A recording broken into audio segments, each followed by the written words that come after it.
Bem, amigos do Bola Presa, estamos de volta com mais uma análise de Free Agents. Eu sou o Denis. E eu sou o Danilo. Tá, é o nosso 4º episódio. São 6. É muito Free Agents pra analisar, porque começou sexta-feira, liberou o mercado, todo mundo correu desesperado. Já foi tanta gente. Se a gente esperasse até o podcast, que a gente grava na quinta, ia ser desesperador. Nossa, ia ser gente demais. Ainda tem alguns nomes que ainda vão sair, tem times que vão contratar suas peças finais, mas todos os grandes nomes já fecharam com os principais times, então a gente já se sente no direito de tirar isso do caminho. Eu quero só controlar a minha ansiedade, porque era tanto tema pro podcast que falou, não, vamos resolver em pequenos episódios, aí no podcast a gente faz um apanhadão, fala mais dos assuntos mais interessantes. Nada como se sentir que você tem um controle das coisas em 2020, né? É muito difícil ter controle. Bom, para ajudar você a ter controle, tem uma planilha que a gente atualiza o tempo inteiro aí com todas as contratações de Free Agents. O link tá na descrição do vídeo, tá no bolapresa.com.br. Então, torcedores, calma. Isso. Eu tô falando isso pra mim mesmo, porque é muito nome. Claro. E nessa planilha você vai encontrar todos os jogadores separados por posição e os principais nomes estão ali separadinhos na parte de cima. Você vai ver que dos grandes nomes, só quem não assinou ainda é o Anthony Davis, que a gente sabe que vai ficar com o Lakers, mas tá esperando aí só descobrir quanto tempo e por quanto dinheiro. Isso. A gente tá separando por temas, assim, esses episódios. A gente falou dos favoritos de Los Angeles, dos times que estavam comendo pelas beiradas no segundo episódio, o Suns e o Blazers. No terceiro, a gente falou do topo do leste, com o Bucks e o Heat. E agora é hora da confusão. A gente vai falar dos times que a gente tá difícil de explicar. Não é necessariamente ruim, não é que eles estão fazendo bobagens. Até estão. Podem estar. Mas é que é difícil de explicar. Tipo, qual é o plano?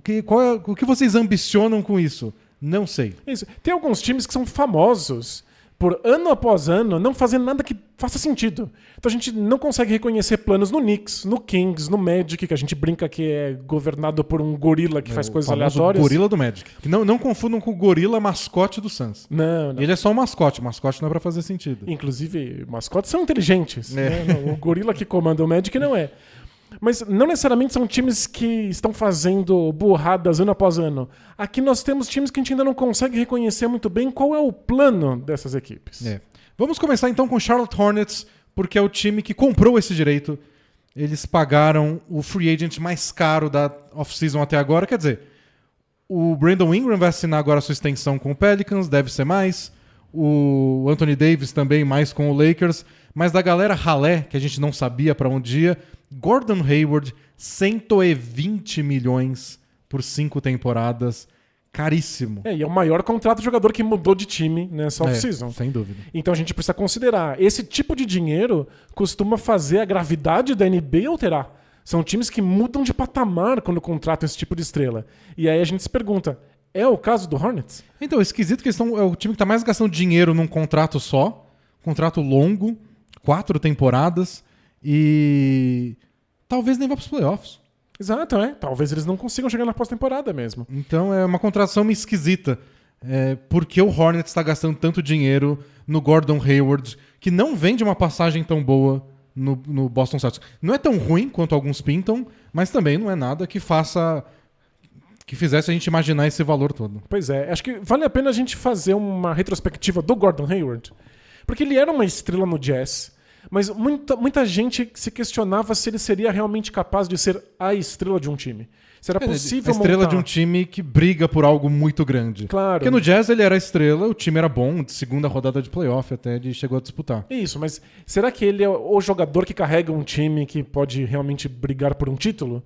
E o Celtics pagou muito dinheiro por ele, como se ele fosse essa estrela, podendo se dar o luxo de construir um time em que ele não precisava ser essa estrela. Ele é um jogador extremamente completo, ele faz bem absolutamente tudo que existe no basquete, então parecia que ele ia caber bem num Celtics que ainda era muito novo, mas já era muito completo também. E o Celtics tinha outra estrela do mesmo tipo, que era o Al Horford, que ele é uma estrela, mas não é o cara que é o macho alfa do time que dá 15 mil arremessos por partida. Combinava um pouco tudo. Nesse Hornets, não sabe nem o que combina com o Hornets. Eles estão montando, eles acabaram de draftar o LaMelo Ball, que se der tudo certo, ele vai começar a ditar o que vai ser a cara desse time. Pois é, e a passagem do Gordon Hayward pelo Celtics foi marcada por lesões gravíssimas, mas ele sequer foi capaz de cumprir esse papel de uma estrela secundária, de uma estrela que tapa buracos, que faz um pouco de tudo. Então nem isso, que seria um encaixe para ele de estar num time campeão ou brigando por título, para ele vir compor esse último elemento, não fez sentido. Imagina um time que tá pelado, uma mão na frente e outra atrás, precisando de um nome que mude eles de patamar. Eu achei que o Celtics... Eu acho que ele jogou muito bem essa última temporada pelo Celtics, mas aí o salário não combinava, né? Porque ele era, às vezes, o quinto jogador mais importante do time, porque tinha o Tatum, Jaylen Brown, Kemba Walker, os três ditavam o ataque. O Marcus Smart tinha todo o protagonismo na defesa, nos minutos finais. E o Hayward ficava meio que, às vezes, você esquecia que ele estava lá. Jogou bem. Eu acho que ele era um bom complemento. Mas não pareceu ser aquela... que a gente brinca que é a cola que une todas as peças. Que é isso que o Gordon Hayward tem Não potencial foi para ser. exatamente isso. Então foi meio frustrante, meio broxante a passagem dele pro Celtics, que mesmo assim queria manter. E o Pacers queria ele também... E o Hayward queria ir pro Pacers, e enquanto o Celtics e o Pacers estavam negociando uma possível sign and trade, ele decidiu ir pro Hornets, que ofereceu mais dinheiro. Perfeito. Pelo jeito, tanto o Celtics quanto o Pacers queriam um contrato de 100 milhões por 4 anos, estourando. E o Hornets pagou 20 milhões a mais, que é uma taxa Hornets, né? Exato. O Hornets não consegue convencer nenhuma grande estrela a jogar lá. Então, pra convencer alguém a chegar, você tem que pagar muito mais caro de qualquer outra franquia. Para um time sem... Não tem o grande técnico, a grande estrela, não é o grande mercado... E que não tem chance de nada. O jeito de atrair alguém é pagar mais caro. Isso eu entendo perfeitamente. Agora, por que se pagar mais caro no Hayward? Pois é. Que eu fiquei meio... Tipo, o que eles ganham a mais? E pior, para caber esse contrato do Hayward... Eles tiveram que dispensar na stretch provision lá o Nicolas Batum. Só que isso quer dizer o quê? Que o Batum, que estava no último ano de contrato dele agora, vai contar 9 milhões na próxima temporada, 9 na outra e 9 na outra, ao invés de expirar os 27 milhões dele agora. O Batum foi um péssimo contrato que o Hornets assinou pra sentir que tinha uma estrela. Então pagou muito mais caro num jogador que não era tudo isso, mas que poderia ser. Mas era pra ser o parceiro do Kemba Walker. Isso. Nunca foi. O Batum foi uma grande decepção no Hornets. E aí coube ao time ficar esperando o contrato dele expirar. E aí no ano em que ia finalmente expirar, eles tiveram que se livrar dele mais rápido. E aí tem que parcelar em 3 vezes sem juros no cartão. E aí isso vai continuar atormentando o Hornets por mais um tempo. Então na próxima temporada, você vai olhar na folha salarial do Hornets... E vai estar lá 30 milhões do Gordon Hayward, 9 milhões do Batum. Então custou 39. Na prática é isso mesmo. E um jogador que, embora seja muito bom, a gente não vai ver grandes coisas do Gordon Hayward que só fazem sentido em times que já estão montados. Celtics e Pacers têm muito em comum. São times muito completos, com muitos jogadores em várias posições, e que aí o Gordon Hayward consegue fazer esse pouquinho de tudo. Eu entendia porque o Pacers queria o Gordon Hayward. Meu Faz problema muito não é sentido. o Gordon Hayward. É um time tão pelado contra o Hornets. E vai ajudar. Não, É claro. melhor com ele do que sem ele. Agora você tá abrindo mão de flexibilidade nas próximas 4 temporadas para ser um pouco melhor. E não é... A gente acabou de falar que não é todo free agent, aliás, quase nenhum que quer ir para o Hornets. Mas a flexibilidade não é só isso, não é free agents. É você poder fazer uma troca por um jogador mais caro, porque você vai conseguir encaixar ele lá. Você pode pegar um time insatisfeito com um jogador... Tanto que até semana passada, a fofoca era que o Hornets era um dos times que podia pegar o Russell Westbrook numa troca. Claro. O Thunder mostrou pra gente. Como você tá com bastante espaço salarial, faz com que você sempre facilite trocas. Você sempre manda alguma coisa, vai acumulando escolhas de draft. Você vai usando esse problema que ninguém quer jogar pra você ao seu favor. Você tá O Nets sempre, fez isso durante sempre um tempo. aberto a uma possibilidade. Então o Hornets meio que se tirou desse jogo porque agora gasta 39 com o Hayward, que é 30 dele mais os 9 do Batum, que foi dispensado só pra caber o Hayward. Tem mais a fortuna que eles pagaram pelo Terry Rozier na temporada passada. Eles vão ter que ficar bem satisfeitos com esse time aí por um tempo. Daqui a pouco tem que renovar o Devonta Graham. O PJ Washington demora um pouco ainda pra renovar. Mas você meio que tá se boicotando, parece, pra ter um time um pouco melhor nessa temporada. Então eu acho que o Hornets é melhor do que no ano passado. O Hayward, se jogar o que jogou no ano passado no Celtics, vai ajudar muito. E é isso. Pronto. Parabéns pela 10ª posição no leste. Sei lá, não sei o que eles estão almejando com isso tudo. Então, eu tenho a esperança de que a gente pelo menos se lembre quão bom o Gordon Hayward é. De que ele, com muito mais protagonismo e muito mais funções, tendo carregar mais o jogo, em Charlotte, a gente consiga se lembrar que ele de fato é uma estrela da NBA. Não sei se isso é suficiente para de fato o Hornets estar além da 10ª escolha. Para mim da 10ª posição. É um movimento meio sem explicação. Além disso, o Hornets renovou com o Biyombo e perdeu o Dwayne Bacon, que foi pro Magic, e o Willie Hernangomez, que o Dwayne Bacon até tinha um espaço na rotação, é um bom defensor, mas tanto ele como o Hernangomez não eram parte fundamental de um time que já era fraco, então não são perdas relevantes. É o time do ano passado, mais o Hayward deve melhorar. Isso. E mais o LaMelo Ball também, que eles pegaram no draft, que se for metade do que a gente espera nesse primeiro ano, também vai dar um caldo. Dito isso, o Hornets se torna definitivamente um time mais divertido de assistir. Sim. É um time que agora tem algum respeito. É um time que você não vai pular na League Pass quando tá passando na sua televisão. Então, quem sabe o time não anima. Porque tem franquias que estão preocupadas com isso. Precisam atrair público, precisam atrair contratos de patrocínio. Público não vai atrair porque não vai ter. Exato. Mas talvez consiga contratos de televisão. Não sei. Parece uma coisa bem imediatista mesmo, de a gente precisa melhorar logo. E eu entendo, o LaMelo Ball é um cara que distribui passes. Você tem que ter algum parceiro para ele, para receber o passe, né? Para transformar o passe numa cesta. Eu entendo essa ânsia. Mas olha que precinho. Pois é. Desgrameira. E não custava nada esperar o LaMelo se desenvolver e depois dar um parceiro pra ele. Mas eles querem que isso aconteça logo de cara, né, na primeira temporada. Não, foi muito, muito caro. Acho que é isso que deixa difícil de explicar. Bom, o próximo time pra gente falar que é esquisito explicar é o Detroit Pistons. E olha, eu separei aqui, eu vou ler. Vou ter cola. Manda. As 21 coisas que o Detroit Pistons já fez, 21 movimentos, alguns depois até foram juntos, desde que liberaram o mercado de trocas. Pode ir? Ou seja, isso faz 2 semanas? Foi uma semana. Uma semana. Manda bala. Primeiro, assim que liberaram as trocas, eles trocaram o Bruce Brown pelo Zanan Musa e uma escolha de segunda rodada, com o Nets. Okay. O Nets queria o Bruce Brown, que é um ala ainda bem jovem, se destacou um pouco pela defesa de perímetro, mas se você não conhece ele, tudo bem. Isso, é. E o Musa pouco jogou, que eles receberam pouco jogou no Nets esse tempo todo. Depois eles dispensaram o Jordan Bone. Prazer. É o tipo de cara que você não pede autógrafo porque não serve pra nada. Depois eles fizeram uma troca com o Rockets para pegar a 16ª escolha no draft da semana passada, a troca que envolveu o Trevor Ariza depois. E aí eles venderam uma escolha de segunda rodada de 2021, que depois foi pro Rockets, depois eles colocaram tudo no mesmo negócio. Aí eles draftaram o Killian Hayes, aí eles draftaram o Isaiah Stewart nessa escolha que eles pegaram do Hornets, e aí eles trocaram o Luke Kennard, que a gente comentou até no podcast do ano passado, aí já é um movimento mais importante. Isso, mais significativo. E nessa troca do Kennard, eles pegaram a escolha 19 do draft, onde eles selecionaram o Sadiq Bey. Eles trocaram por uma escolha de segunda rodada, onde eles pegaram o Sabian Lee. Depois eles fizeram uma troca pelo Dwayne Dedmon, do Hawks. E na troca eles mandaram o Kyrie Thomas e o Tony Snell. Ok.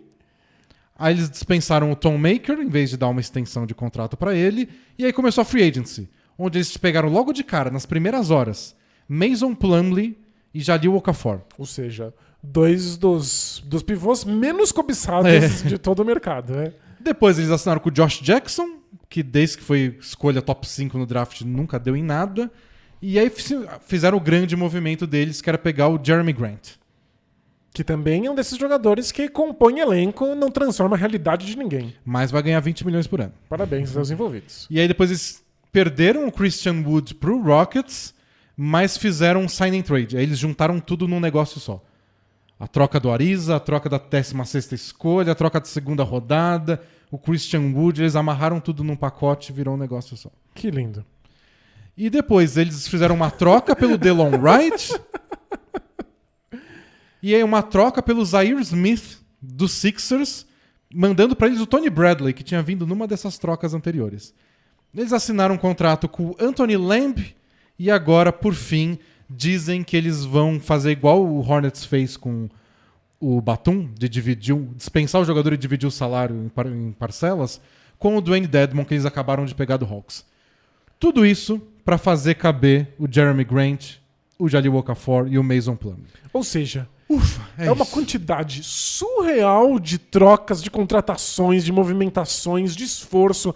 Muita tinta foi gasta em caneta. Muito fax foi Muito enviado. fax foi enviado. A indústria do fax. Tá fomentando a indústria do fax. Muita árvore foi cortada para fazer esses papéis que são passados via fax.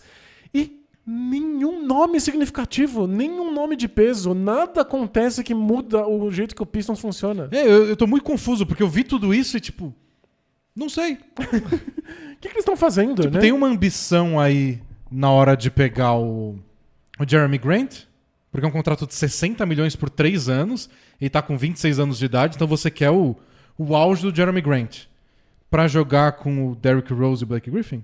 Ou o que restou de Derrick Rose e Blake Griffin? Isso, né? Os restos mortais. A gente nem sabe o que vai ser do Blake Griffin essa temporada, quando ele vai finalmente voltar de lesão, se voltar. Que, aliás, o fato do Pistons ter o Blake Griffin já mostra um pouco de falta de planejamento e desespero. Porque eles não tinham um time pra colocar ao redor do Blake Griffin. Eles só foram com tudo na troca. E, em parte, porque o Blake Griffin era empolgante e traria mais torcida, já que eles têm um ginásio novo que custa muito caro e não tem ninguém assistindo, porque ninguém se importa com o Pistons em Detroit. Imagina fora. Imagina fora de Detroit. Então é um desses movimentos, estilo Gordon Hayward, de a franquia precisa de um grande nome. A gente precisa simplesmente ver se atrai torcedores e patrocínio. E até ele se machucar foi legal. Foi interessante, embora o time realmente não pudesse sonhar com grandes coisas. Ele levou pros playoffs. Exato. No 8º e foi varrido. O que já aumenta uma grana mesmo pra franquia. Não, né? uma boa grana que playoff. E pros tem. playoffs é muito bom pra saúde financeira de qualquer time da NBA.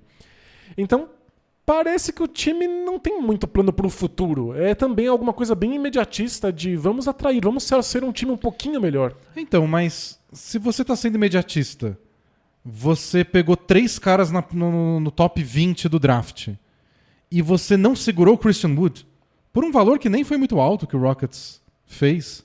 Uma grana que boa parte do que o Rockets gastou com o Christian Wood, eles gastaram com o Okafor e com o Mason Plumlee. Pois é, eles tinham um nome mais jovem, que veio de uma boa temporada, então que tem bastante potencial. Ao invés disso, eles trouxeram um monte de pivôs que não são consagrados no mercado e draftaram um monte de gente, e se movimentaram bastante para conseguir draftar um monte de gente na primeira rodada, de um draft que é meio unanimidade de que não é tudo isso. É. Então, o time tem um monte de caras novas e daí? Eu não sei. Pra mim, sinceramente, eu não vou nem dizer que é horrível o que eles estão fazendo. Eu não entendi. Não entendi essa ânsia de pegar o Jeremy Grant ao invés de renovar com o Christian Wood, que já tinha dado certo lá dentro. E imaginei que talvez o Jeremy Grant ir pra lá pra juntar os dois. Aí você tem uma dupla de alas, ou talvez vai usar o Christian Wood de pivô, com o Blake Griffin de volta. Você tem um trio mais forte no frontcourt. Seria Grant, Griffin e Wood. Faz sentido, né? Seria um time pra ambicionar alguma coisa com o Derrick Rose de armador, um pouco mais de experiência, não um time de pirralhos. Os pirralhos ficariam no banco. Mas não, o Christian Wood, tchau. O pivô titular vai ser o Plumlee. E pegar o Plumlee na primeira hora das free agents, como se fosse uma... Sabe, a prioridade. Espera, você não sabe como tá o mercado, você não sabe quanto o Christian Wood vai custar. A gente avisou no blog, que a gente é um blog belaprisa.com.br, que os pivôs estão em alta. Os times agora querem ter pivôs no elenco, nem que seja para tentar marcar o Anthony Davis, para dar algum trabalho. Mas a gente não imaginou que a primeira contratação da free agency ia ser o Plumlee. E a segunda, o Okafor, tipo, os do Pistons. Acabou é. de pegar, e depois eles trocaram pelo Dwayne Dedmon. Eles estão... Pelo jeito, pelo menos eles vão dispensar, pra você não ter 6 pivôs ruins no elenco. Ruim não, ninguém desses é ruim. Não, é O só... Okafor sabe, é bom no ataque, o Plumlee a gente brincava que era o cospobre do Jokic quando ele vinha do banco no Nuggets. Isso, é um pivô que passa bem a bola. O Okafor é um jogador bom, com as duas mãos embaixo da cesta. Ninguém é espetacular. Não tem nada que faça você pensar alguma coisa diferente do que você já pensava sobre o E Pistons. nem essa ânsia de pegar antes de todo mundo. É. Tipo, espera. O Plumlee, se você perder o Plumlee, tem outros pivôs aí. Eu Mesmo acho nível, que o tá tudo bem. general manager do Pistons deve ganhar uma porcentagem de todos os negócios que ele faz. O Troy Weaver, ele chegou agora, faz pouco tempo, e tá finalmente... Essa é a primeira off-season dele pra mostrar que veio. Isso, ele tá mostrando muito Eu não entendi o serviço. plano ainda. Isso. Plano e ganho a gente não sabe ainda, mas serviço tá de parabéns. Mas a gente fala assim, soa horrível, Mas às vezes é porque ninguém é obrigado a avisar qual é o plano. Claro. Às vezes esses são um monte de nomes jovens porque existe uma reconstrução no futuro que a gente ainda não conhece. Talvez isso tudo vire um pacote para uma troca que ele tem engatilhada. Talvez ele imagine alguma coisa do plano funcionando com o Griffin, que a gente ainda não viu os dois juntos. Talvez ele Sei esteja lá. confiando no Blake Griffin saudável. O Blake Griffin pediu alguns desses jogadores. A gente não sabe o que está sabemos. acontecendo. Mas aqui, do nosso lado, nada faz É sentido. só confusão. É só um bagunça. monte de nomes. É só o time que mais mexeu peças. Quer dizer, tem o Thunder aí, só que as peças do Thunder não tem nomes. É tudo escolha de primeira rodada, escolha de segunda rodada. Mas é o time que mais envolveu nomes e... Sei lá, você olha pro Pistons, não sei nem qual é a ambição, não sei se eles vão acabar em 12º ou em 8º. Pois é. Não sei. Mas é um time para acompanhar as futuras movimentações. Porque se ficar um só dos- nisso, vai ser muito estranho. E no caminho eles perderam muita gente também. Perderam o Tony Snell na troca. Nossa, não sei nem por onde começar. E por fim, pra gente terminar isso aqui, tem o seu Houston Rockets, que pegou o Christian Wood nesse sign and trade, assinou o Sterling Brown, que jogou a temporada passada no Milwaukee Bucks, e ontem assinou com o DeMarcus Cousins, um mínimo, só um ano aí, nada muito bombástico. E a que tudo indica, não tem nenhuma troca engatilhada por Russell Westbrook, nem nenhuma troca engatilhada pelo James Harden. Eles estão dispostos a começar a temporada com esse time. Boa, então, o Rockets é um desses times que a gente não sabe o que está acontecendo porque nós não temos acesso aos bastidores. Quero os grupos de zap só. Isso, a gente só precisava que vazasse coisas do Zap. Cadê a tia infiltrada no grupo do Rockets pra mandar pra gente o print da Porque conversa? Oi, aqui é o hacker. Tá aí as conversas. Porque o Rockets entrou numa espécie de processo de reconstrução, mas foi pego meio de surpresa, não tinha planejado que isso acontecesse. Quis trocar o técnico, mas o general manager não estava muito satisfeito com isso, e o dono, que é o Fertitta, não quis colocar o general manager, que era o Daryl Morey, na contratação do técnico. Então, o general manager foi para um lado, chegou um novo técnico, os jogadores parece que estão muito descontentes com tudo isso que aconteceu e com o Fertitta, que é um dono que apoia o Trump, e os jogadores não, porque os jogadores estão completamente dentro do movimento Black Lives Matter. Então parece que as coisas não têm mais coesão lá dentro. E aí, Harden e Westbrook pediram para ser trocados. O Rockets não tem nenhuma obrigação de fazer isso, de trocá-los. Mas não parece que os jogadores vão querer ficar lá por muito tempo. Perderam outras peças que eram importantes. O Austin Rivers foi embora. Trocaram o Covington, que era um jogador essencial para o small ball do Rockets. Trocaram o Covington pro Blazers. Numa troca eles receberam a escolha 16 do draft, que aí eles mandaram pro Pistons nessa troca que o Rockets não recebeu nada. Acabou sendo uma troca para aliviar salário do Rockets, que ia passar dos limites, e aí agora eles conseguem ter o mid-level inteiro para contratar alguém. Mas tem um cheirinho de reconstrução aí. Exato, se Você abrir perde mão um do cara Covington, importante, que é o Covington, para ter a chance de contratar alguém. E não contratou ninguém. Contratou agora o Christian Wood, mas nem foi usando esse mid-level. Parece que o Rockets abriu mão do Covington porque quer apaziguar salários para pensar nos próximos passos para as próximas temporadas. Então, a gente tem que entender o Rockets como um time que está reconstruindo, mas ainda não se livrou das coisas mais importantes para a reconstrução, que são suas estrelas insatisfeitas. Nem assumiu ainda que tá no mercado. Pelo contrário, falou que está disposto a começar a temporada com Harden e Westbrook insatisfeitos num time pior. É simplesmente um time pior do que a temporada passada. E na temporada passada ele já não era um time bom o suficiente para conseguir chegar numa final de NBA. Então, não faz sentido manter. Né? Mas a contratação do Christian Wood no papel seria legal. Ele é um pivô. Ele pode jogar na posição 4 ou 5. Ele jogou de pivô muito no Pistons depois que o Andre Drummond foi trocado. Ele é muito rápido, ele é ágil, ele joga no perímetro, ele arremessa, ele parece muito... Não é novo. Ele tem um quê de Whiteside, de que ele deslanchou na carreira tarde, mas quando deslanchou foi, assim, 6 meses com números absurdos. Então você fica meio que... Ele consegue manter isso? Eu dou o contrato pelo que ele foi dos 20 aos 25 anos ou pelos últimos 6 meses que ele jogou num nível insano. Então o Rockets conseguiu um contrato até ok pra ele, mas pelo que ele mostrou no Pistons temporada passada, encaixa muito bem no Rockets. De fazer funções de pivô quando precisa ou jogar mais aberto quando eles quiserem uma coisa mais super small ball. Então no papel é legal. Só que o Harden quer jogar. Isso, o Westbrook quer jogar. E somando tudo isso, o que já é confuso bastante, esse time em reconstrução que não se assume e traz um nome jovem, aí traz o DeMarcus Cousins, que é um jogador veteraníssimo, Que vem de 2 lesões sérias. bem sérias. Dizem, quem tá acompanhando os treinamentos do DeMarcus Cousins por aí, que ele tá saudável e que ele tá treinando muito duro. Mas ninguém acreditou. A ponto de que o Rockets contratou e contratou com um contrato não garantido. Ou seja, não precisa pagar a grana inteira do ano inteiro caso Se começar e eles tiver ruim, dispensa e não tem consequência. Não fica lá na folha salarial ocupando espaço. Então, eu fico confuso. Por que um Rockets que tá desmontando e deve trocar Harden e Westbrook trouxe um veteraníssimo como o DeMarcus Cousins? E por que o Cousins assinou com o Rockets? Eu acho que ninguém ofereceu outra coisa, né? O que eu imagino é o Cousins não tinha muita opção. Mas Ele ficou sobrando no mercado. você que não tinha alguma outra? Já passaram não sei quantos dias de free agency, todo mundo foi contratado e ele sobrou e quando foi pro Rockets foi um contrato mínimo sem garantia. E Ou pro seja, Rockets, é porque não tinha nada melhor mesmo. Eu acho que ele tava sobrando. Então acho que pro Cousins é meio que quem me botar na quadra eu vou. E pro Rockets eu imagino 2 cenários. Se der tudo errado, a gente só dispensa. Se der um pouco certo com Harden e Westbrook, bora lá. É uma terceira quase estrela, sei lá em que nível ele tá hoje em dia. Mas se ele voltar bem, tiver números, faz seus 15, 20 pontos por jogo, mostra um pouco mais saudável, e Harden é trocado, e o Westbrook é trocado, eles trocam o Cousins também. Isso, e aí É um contrato baratíssimo. ganha alguma coisa. Não se perde nada de trazer o DeMarcus Cousins. É. Só é confuso. É esquisito. Você não sabe que mensagem, Exato. como interpretar a mensagem. A mensagem é: nós estamos fortificando o time do Harden e do Westbrook, que a gente vai tentar mais uma vez ganhar um título? Ou a gente tá tentando qualquer jogador que tope jogar pela gente, enquanto a gente ainda não troca o que a gente vai trocar? Mas no papel, Westbrook, Harden, Sterling Brown, que é um bom defensor, Christian Wood e Cousins, É um time quinteto né? digno.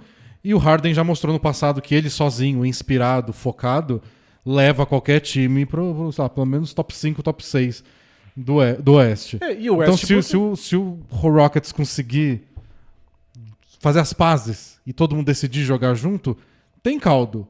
Se daqui uma semana tiver todo mundo, cada um num canto, é possível também, é plausível. Isso, a gente não sabe realmente o que esperar desse time. E por isso é um time confuso de analisar. Até o Westbrook teve grandes momentos no Rockets, e momentos muito complicados. Então, com o Harden em grande forma e o Westbrook nos melhores momentos dele, esse time ainda briga pelo que estava brigando na temporada passada. Mas trocou o Covington e trouxe o Aí você Cousins. passa as mensagens esquisitas e por isso a gente botou nesse grupo com Hornets e Pistons de ponto de interrogação. Vamos esperar e ver porque agora só tá estranho. Isso, e muito provavelmente é um time em reconstrução e eu acho que é questão de tempo até se assumir como tal. É isso, pessoal. A gente volta depois com mais os últimos 2 episódios do nosso especial sobre Free Agents. Tem ainda vários times pra gente analisar. Acalmem. Não é o primeiro comentário. Vai falar do Celtics. Calma.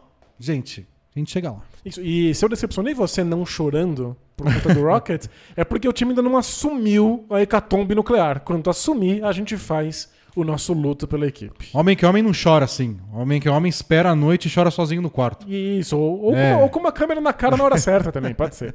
Pra ganhar clique. A gente tem que fazer uma miniatura daquelas de youtuber mesmo. Que é, a capa é sempre o youtuber assim. Então eu tenho que estar E é o Danilo estar chorando. desesperado ou chorando. Isso. Vai acontecer, mas não é a hora ainda. Até mais, pessoal. Tchau! Tchau, tchau!